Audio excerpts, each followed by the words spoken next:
and welcome to the Irish Aesthete. Previously, I was talking about Tullynally, County Westmeath, and how in the early part of the 19th century this essentially classical house was given a bit of a Gothic makeover. Today I want to look at another building in the same county where something not dissimilar took place. Killua Castle stands some 15 miles to the west of Tullynally and looks just how one would expect a proper castle to do so. Lots of towers and turrets and battlements. Yet beneath all of this one can discern the outline of an older classical building, as is suggested by one of the surviving lodges just outside the entrance gates. Becolumned and pedimented, this gives one an idea of how Killua must have appeared when first built for Sir Benjamin Chapman in the mid-1780s. In fact, we do know what the main house, then called St. Lucy, looked like soon after its construction, thanks to an early 19th century painting by Irish landscape artist William Sadler. If we look closer at the picture, we can see that at the time, Killua was a regular three-storey Georgian block, the garden front having 7 bays, the 3 centre bays forming a bow that ran the full height of the building. Very handsome, as I'm sure you'll agree. But even during Sir Benjamin's lifetime, some element of Gothic romanticism began to emerge on the estate. Another of Sadler's paintings shows what appears to be an ancient ruined church in the grounds. It might have been there forever, except that it was constructed around 1800, seemingly using stones from an old abbey at Multifarnham some miles away. An enthusiasm for Gothic was more pronounced in Sir Benjamin's younger brother Thomas, who inherited the estate following his siblings' death without children in 1810. Sir Thomas and his wife were badly bitten by the castle bug, and so they embarked on a transformation of the house's exterior.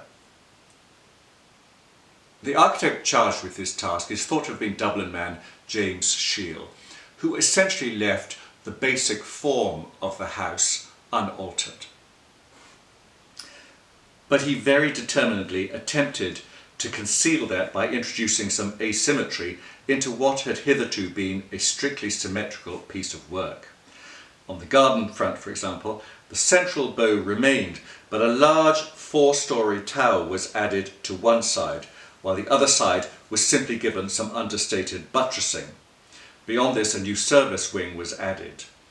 Notice too how the tall towers match on the other side of the building is not round but polygonal, so as to create more variety in the building's form. Incidentally, as further evidence of Sir Thomas's romantic notions in the surrounding parkland, he introduced an obelisk dedicated to Sir Walter Raleigh, who had been a maternal first cousin of the Chapmans, and thereby acknowledged his role in introducing the potato into Ireland. Alas, Killua's history for much of the last century was not a particularly happy one, and the building was eventually unroofed and abandoned like so many others. When I first visited many years ago, there were trees growing up inside the house.